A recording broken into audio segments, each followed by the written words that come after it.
Assalamualaikum warahmatullahi wabarakatuh. Masih di sisi alam lain. Halo teman-teman semua, bagaimana kabar kalian hari ini? Sebelum saya memutar rekaman yang berhasil saya dapatkan malam itu, saya ingin kalian menyiapkan mental terlebih dahulu. Apa yang akan saya ceritakan ini bukan sekedar cerita hantu pengantar tidur, tapi sebuah pengalaman nyata yang baru saja terjadi beberapa hari lalu di salah satu titik paling sunyi di kota Palu. Kita semua tahu, tanah ini pernah menangis hebat tahun 2018 silam, dan luka itu sepertinya masih basah di dimensi lain. Cerita ini bermula dari profesi saya sebagai sopir logistik lepas. Nama saya Rian. Saya biasa mengantar barang-barang material bangunan atau sembako ke area-area pinggiran Sulawesi Tengah menggunakan mobil pick-up L300 tua kesayangan saya. Mobil ini sudah seperti kaki saya sendiri, tangguh dan jarang rewel. Tapi malam itu sepertinya mesin tua ini pun bisa merasakan energi yang tidak beres. Kejadiannya tepat pukul 2.15 dini hari. Saya baru saja menyelesaikan pengantaran barang ke arah Sigi dan harus kembali ke kota Palu melewati jalur yang melintasi area bekas likuifaksi. Bagi kalian yang bukan orang sini, likuifaksi itu adalah fenomena tanah bergerak yang menelan perumahan penduduk saat gempa besar terjadi. Sekarang, area itu sudah rata, ditumbuhi ilalang tinggi dan gelap gulita tanpa penerangan jalan yang memadai. Warga lokal biasanya menghindari lewat sini di atas jam 10 malam, bukan hanya karena sepi, tapi karena ada rasa yang berbeda saat ban kendaraan kita menyentuh aspal di sana. Namun karena saya mengejar waktu untuk istirahat dan besok paginya harus muat barang lagi, saya memutuskan untuk nekat lewat jalan potong tersebut. Awalnya semua terasa normal. Suara mesin diesel L300 saya menderu stabil memecah keheningan, ditemani siaran radio lokal yang mulai kresek-kresek kehilangan sinyal. AC mobil sengaja saya matikan dan kaca jendela saya buka sedikit agar tidak mengantuk terkena angin malam. Aroma di sana itu khas sekali. Campuran bau tanah basah, sisa-sisa reruntuhan beton yang lembab, dan ada sedikit bau amis yang samar-samar terbawa angin. Orang tua di sini bilang, kalau mencium bau seperti itu, kita harus membunyikan klakson pelan sebagai tanda permisi. Saya yang biasanya logis dan tidak terlalu percaya hal mistis, malam itu entah kenapa refleks menekan klakson pendek. Suaranya menggema, lalu hilang ditelan gelapnya ilalang di kiri kanan jalan. Perasaan saya mulai tidak enak ketika melihat spion tengah. Rasanya seperti ada yang duduk di bak belakang, padahal bak itu kosong melompong. Berat mobil pun terasa bertambah. Tarikannya jadi berat, seolah saya sedang membawa beban 1 ton semen. Jantung saya mulai berpacu, bukan karena takut melihat hantu, tapi takut mobil ini mogok di tengah antah berantah yang dikenal sebagai kuburan massal alami ini. Dan benar saja, ketakutan saya terwujud.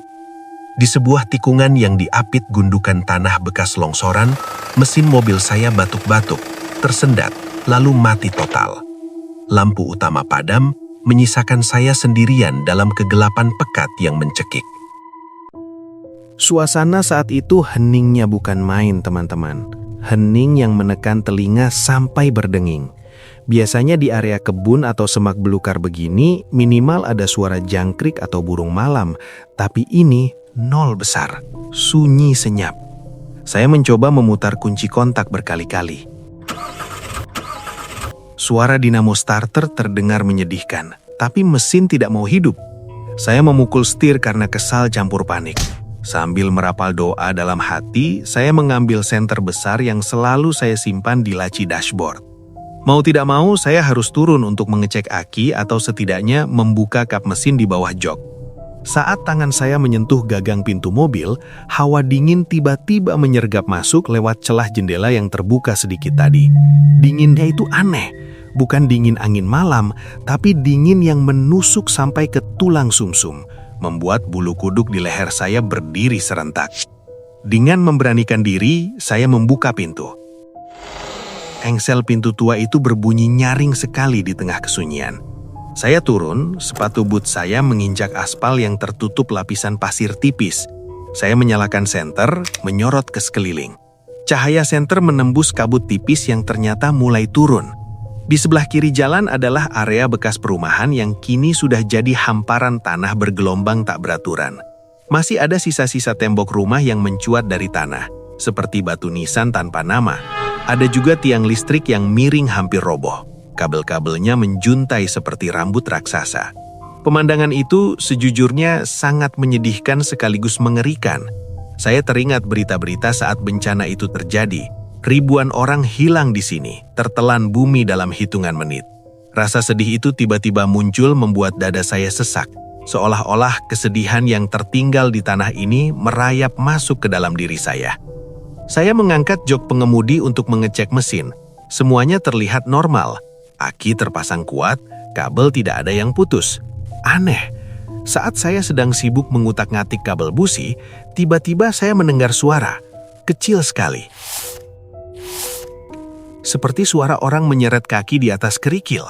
Saya langsung diam, menahan nafas. Tangan saya yang memegang kunci pas gemetar. Saya pikir itu mungkin anjing liar atau babi hutan. Saya arahkan senter ke arah sumber suara, yaitu ke arah gundukan tanah di seberang jalan. Sinar senter saya menyapu ilalang, menyapu sisa tembok, dan berhenti di sebuah objek yang membuat darah saya berdesir hebat. Itu bukan hewan. Itu terlihat seperti sepeda anak kecil roda 3 yang kondisinya sudah karatan dan penyok, tergeletak begitu saja di pinggir jalan. Padahal saya yakin sekali saat saya lewat tadi sore, tidak ada barang itu di sana. Siapa yang menaruh sepeda rusak di tengah malam buta begini? Pikiran logis saya berusaha menyangkal. Mungkin itu sampah yang terbawa angin. Tapi sepeda besi tidak mungkin terbawa angin. Saat saya masih terpaku menatap sepeda itu, suara itu terdengar lagi. Kali ini bukan suara seretan kaki, tapi suara yang jauh lebih mengganggu mental saya. Suara tangisan, lirih, tertahan, tapi jelas sekali suara manusia. Suara tangisan itu bukan seperti suara kuntilanak yang melengking di film-film horor, teman-teman. Ini jauh lebih menyakitkan untuk didengar. Ini suara tangisan anak kecil yang kebingungan.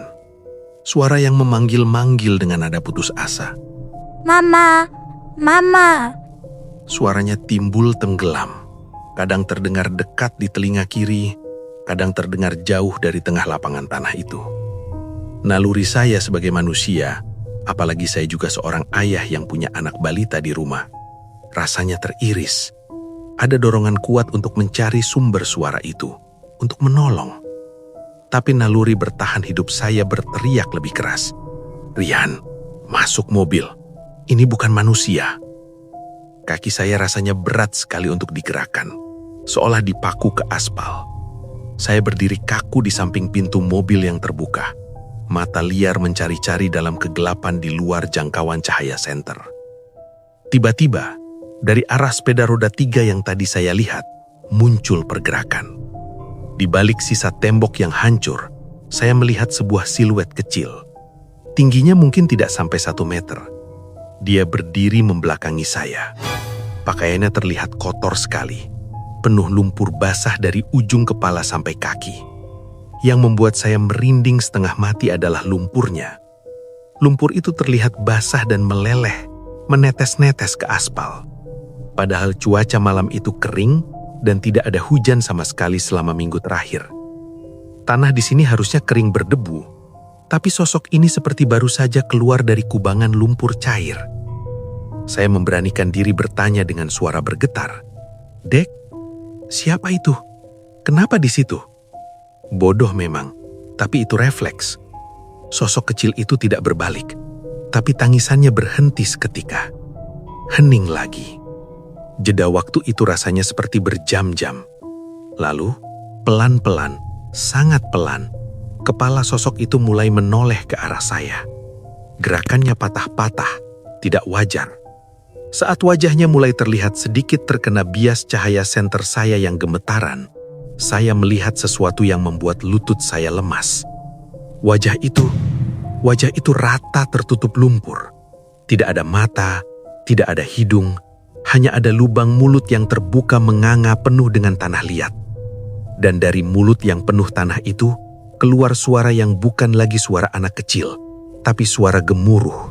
Suara seperti tanah yang bergeser, suara beton yang patah, suara atap seng yang beradu, suara bencana. Bersamaan dengan itu, bau amis yang tadi samar-samar, sekarang menyeruak kuat sekali, sampai membuat saya mau muntah. Bau tanah busuk bercampur sesuatu yang tidak bisa saya jelaskan.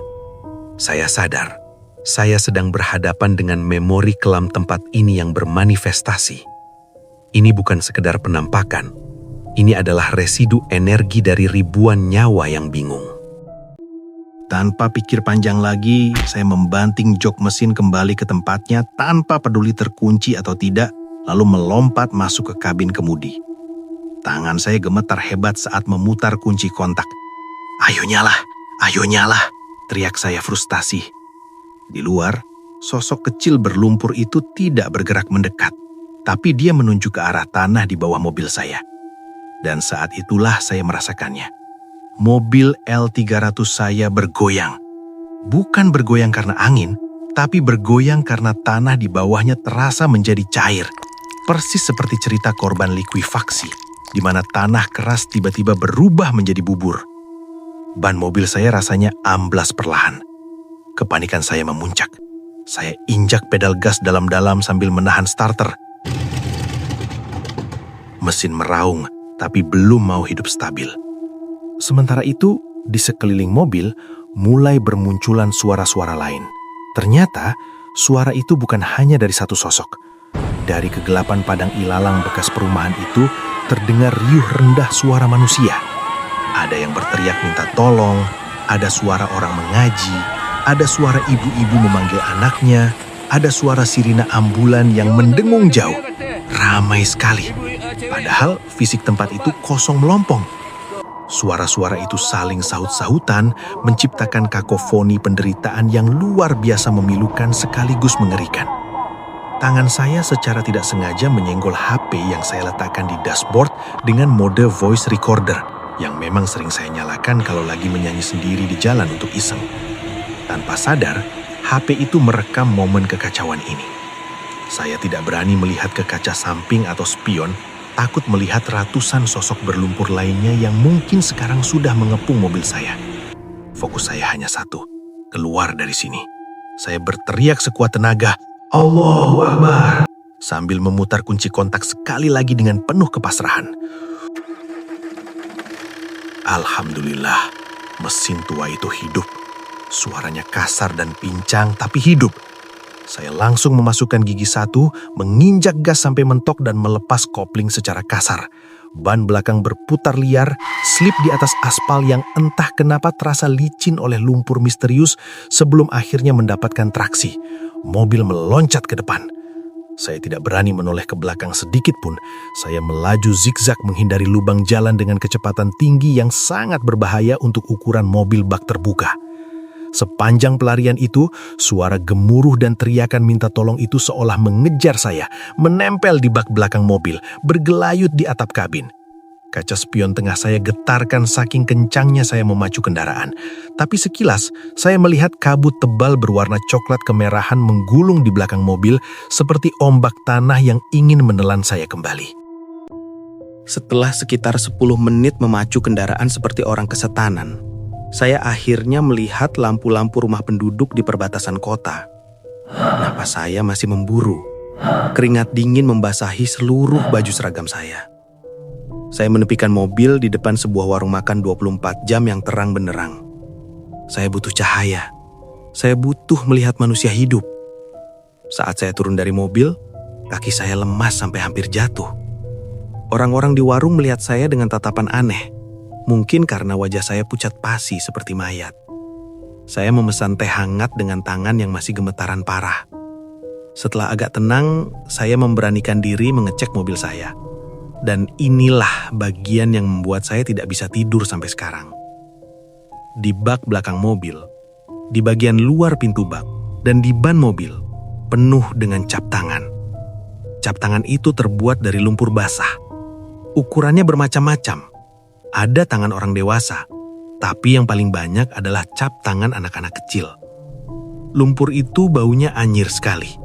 Padahal saya berani bersumpah, jalan yang saya lewati tadi aspalnya kering, tidak ada kubangan lumpur sama sekali. Dari mana lumpur ini berasal kalau bukan dari mereka? Saya merinding membayangkan bahwa selama saya mogok tadi, mungkin mereka mengerumuni mobil saya, memukul-mukul bak, meminta untuk ikut, meminta untuk diselamatkan dari dalam tanah yang gelap itu. Dan bukti yang paling nyata adalah rekaman di HP saya. Sesampainya di rumah, saya memberanikan diri memutar ulang rekaman yang tidak sengaja tertekan tadi. Di rekaman itu, awalnya hanya terdengar napas panik saya dan bunyi starter mobil. Tapi kemudian, di latar belakang, terdengar jelas suara itu. Suara gemuruh tanah dan suara lirih seorang anak kecil yang berbisik sangat dekat dengan mikrofon HP saya. Seolah dia duduk tepat di samping saya di dalam kabin. Dia berbisik dalam bahasa daerah setempat yang artinya, Om, tolong angkat kami. Berat. suara itu begitu jernih, begitu sedih, dan begitu nyata. Sampai detik ini, saya tidak berani lagi lewat jalur itu sendirian, siang maupun malam. Trauma itu membekas, mengingatkan saya bahwa di balik sunyinya area bekas bencana, ada ribuan cerita yang belum selesai. Ada emosi yang tertimbun tanah, menunggu untuk didengar. Dan malam itu, saya dipaksa untuk mendengarnya. Apakah teman-teman ingin saya mencoba menganalisis sisa suara di detik-detik akhir rekaman tersebut untuk mencari tahu apakah ada pesan lain yang tersembunyi?